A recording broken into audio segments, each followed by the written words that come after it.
Everyday Heroes, brought to you by Hendrick Auto Group. From heartbreak to hope.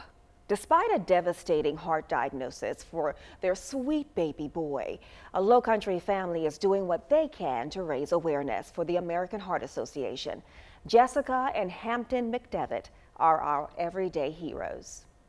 Abu. Yeah, Abu. There you go. Didn't a smiley boy? Looking at 1.5-year-old Hampton McDevitt, you would never know he's living with a terminal medical condition.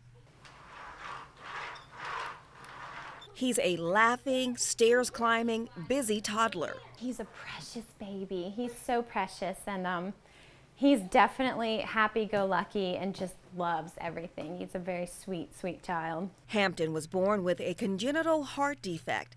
His mom, Jessica, says right now he has half a heart and half of one lung. He is a walking miracle. We found out about Hampton's heart defect when I was 18 weeks pregnant with him. At our big anatomy scan appointment, they could only see half of his heart. And so we went to a series of specialists and found out that he had what is called single ventricle heart disease, which means only half of his heart formed. And it's a very significant diagnosis because there's no cure for it. And the treatment is 3 open heart surgeries, among other things potentially. And then ultimately, a lot of these kids will need a heart transplant. Hampton had his first open heart surgery when he was 4 days old, but he also developed another terminal illness. We found out before his next stage surgery, which was when he was 3 months old, that he had developed a secondary disease called pulmonary vein stenosis. It's terminal, and there's, again, no cure for it and very little treatment for it. And so we... It's okay. You're okay. Hey, shucks. Then we learned that the disease had progressed, and so this was when he was about 7 months old or 8 months old, and we put him on hospice. I think our prognosis for him was an estimated 4 to 8 weeks to live, roughly. This time last year, you know, we talked through everything. We planned his funeral. Hampton exceeded medical expectations. The McDevitts traveled to Boston for further treatment. He had his 2 open heart surgeries. He had a G-tube surgery and then his caths in Boston. Basically, Boston was very kind to us, and they just said, you know, we hope we're wrong, and, you know, we hope that he beats the odds, but essentially there's nothing more that we can do for you. And so again, second time sent home on hospice and just kind of wait and see. Even with the grim diagnosis, the McDevitt family is still working to help others. They are ambassadors for the American Heart Association. I just was very excited about the potential of just raising more awareness and more understanding and more compassion. And hopefully at the end of the day, my real desire would be to raise more money for research for congenital heart disease. That's something that's been very heavy on my heart, is just what's causing this?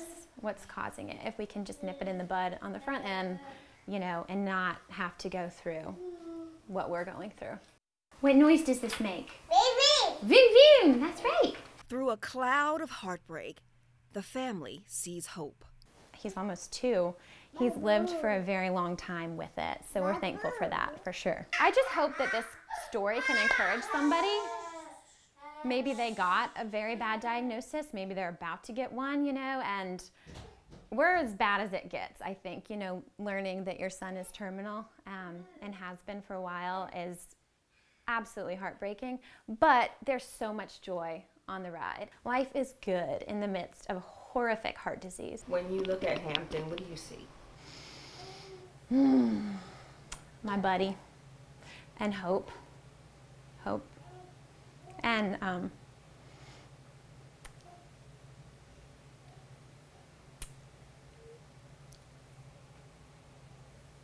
it will break my heart to lose him. It will break my heart. But we have had so much more time, so much more time with him than we expected.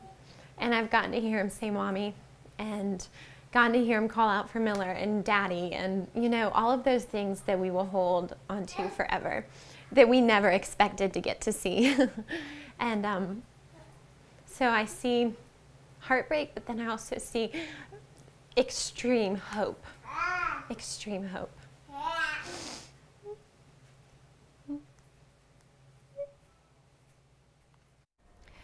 The McDevitt family will be honored at the American Heart Association's Charleston Go Red luncheon Thursday, May 23rd at Hotel Bennett at 11 a.m.